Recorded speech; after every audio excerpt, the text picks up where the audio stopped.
Good afternoon everyone. आज हम लोग पढ़ने जा रहे हैं सेल वॉल के बारे में।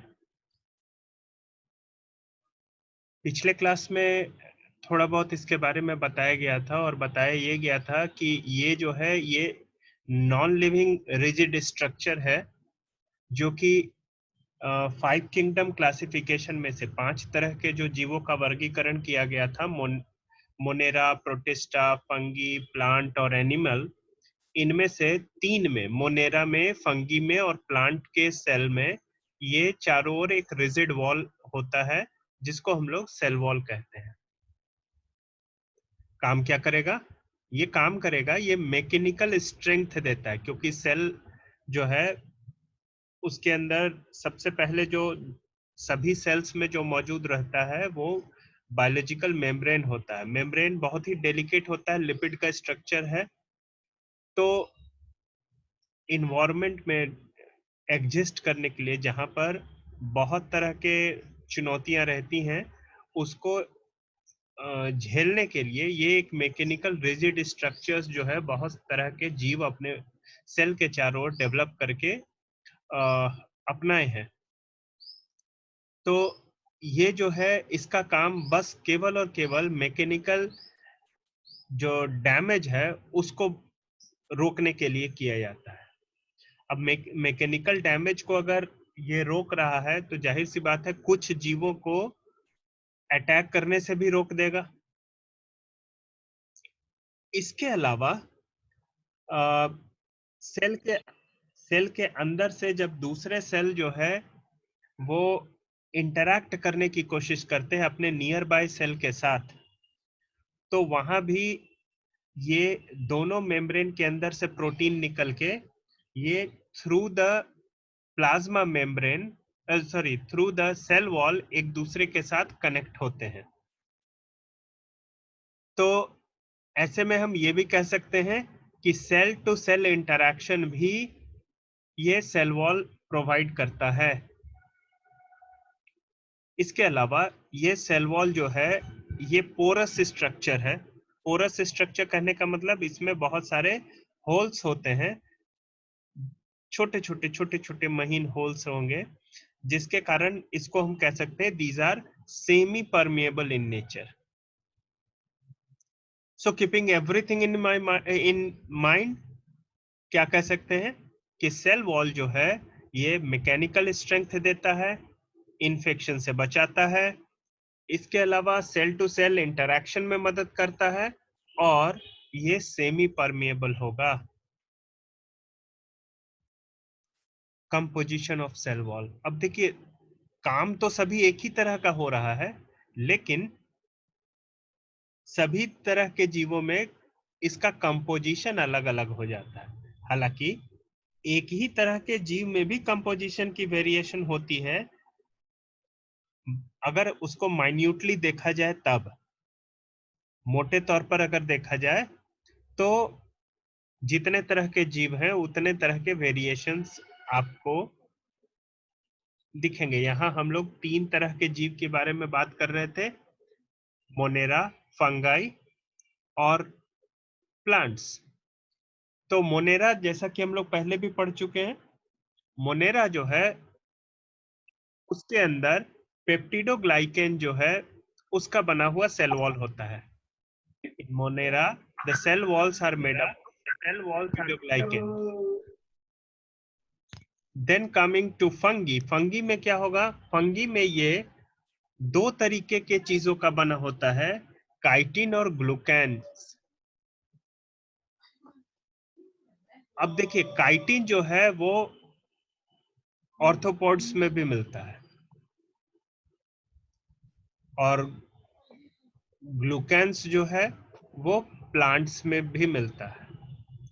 तो यहाँ देखिए फंगाई जो है वो इन बिटवीन प्लांट और एनिमल वो एग्जिस्ट करने की मतलब इन इन दोनों के मॉलिक्यूल्स जो है वो कॉमनली फंगी में मिलते हैं, काइटिन और ग्लूकैन, जिससे कि उसका सेल वॉल बना हुआ होता है। अगर आप हायर प्लांट्स की बात करते हैं तो वहां जो है ये बना हुआ होता है सेलुलोज, हेमी सेलुलोज, पेक्टिन्स। ये 3 मेजर कंपोनेंट्स होते हैं।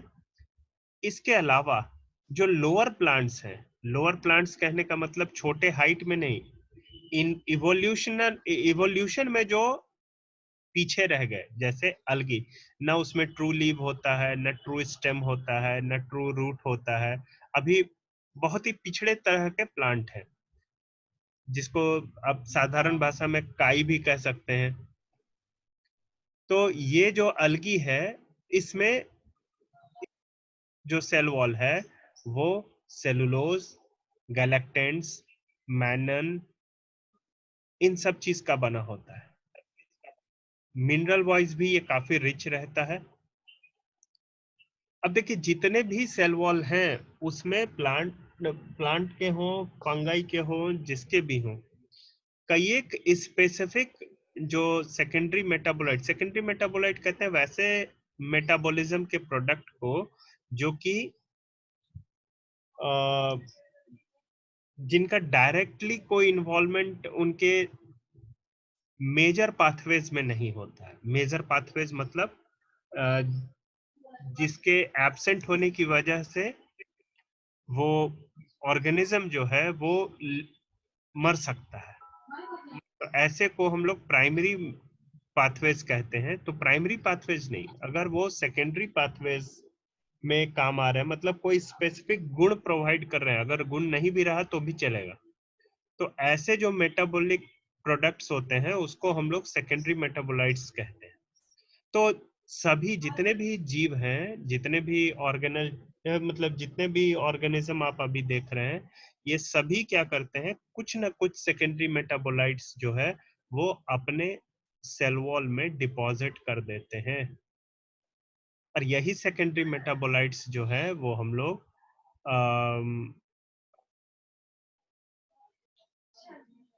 दवाओं के रूप में प्रयोग कर लेते हैं। So in Ayurvedic products, what we actually uh, take up as an active ingredients are nothing but secondary metabolites.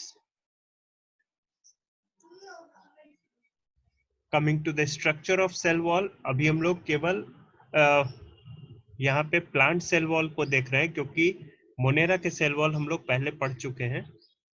तो यहाँ पर प्लांट्स के सेल वॉल को देख रहे हैं। प्लांट का सेल वॉल जो है, जो शुरू शुरू में डेवलप होता है, जैसे ही सेल डिवाइड हुआ और सेल प्लेट बना, और सेल प्लेट बनने के बाद जो जो सबसे पहला लेयर ऑफ डिपोजिशन शुरू होता है, उसको हम लोग प्राइमरी सेल वॉल कहते हैं। प्राइमरी वॉल या प्राइमरी सेल वॉल कहाँ मिलेगा? जाहिर सी बात है कि नया अगर कोई सेल बना है तो उसी में मिल रहा है। तो जैसे ही सेल डिवीजन हुआ तो उस समय जो सेल प्लेट बनता है, सेल प्लेट बनने के बाद वहां जो डिपोजिशन शुरू होता है, वो डिपोजिशन शुरू होता है प्राइमरी सेल वॉल का। और प्राइमरी सेल वॉल में क्या मिलेगा? प्राइमरी सेल वॉल जो है वो सेलुलोज का बना हुआ होता है। सेलुलोज मेजर, इसके अलावा उसमें हेमी सेलुलोज मिलेंगे। हेमी सेलुलोज के अलावा पेक्टिन भी मिलेगा। इसके बाद क्या होता है, धीरे धीरे करके ये डिफरेंशिएट हो जाता है सेकेंडरी सेल वॉल में। सेकेंडरी सेल वॉल जो है वो ये प्राइमरी सेल वॉल से और प्लाज्मा मेम्ब्रेन, इन दोनों के बीच में बनेगा। सेकेंडरी बनेगा कहाँ? प्राइमरी सेल वॉल और प्लाज्मा मेम्ब्रेन के बीच में डेवलप होता है सेकेंडरी। तो वही बात है, प्राइमरी जो है वो डिफरेंशिएट होते हुए सेकेंडरी बना देता है। लेकिन बाहर की तरफ भी एक शीट का फॉर्मेशन होने लगता है, जिसमें कैल्शियम पेक्टेट नाम का एक केमिकल जो है वो ज्यादा मात्रा में होता है। बाकी ये सारे भी होंगे, पेक्टिन भी होगा, सेलुलोज भी होगा, हेमी सेलुलोज भी होगा, ये सब रहेंगे। और चूंकि वो दो सेल के बीच में डिपॉजिट हो रहा है, इसलिए उसको मिडिल लेमिला कहते हैं। तो अगर सीक्वेंस की बात करते हैं तो सबसे ऊपर कौन सा रहेगा? सबसे ऊपर रहेगा middle lamella, then comes the primary cell wall, और प्राइमरी सेल वॉल के नीचे रहेगा सेकेंडरी सेल वॉल, और उसके बाद से जो है प्लाज्मा मेम्ब्रेन शुरू हो जाएगा. So this is the sequence.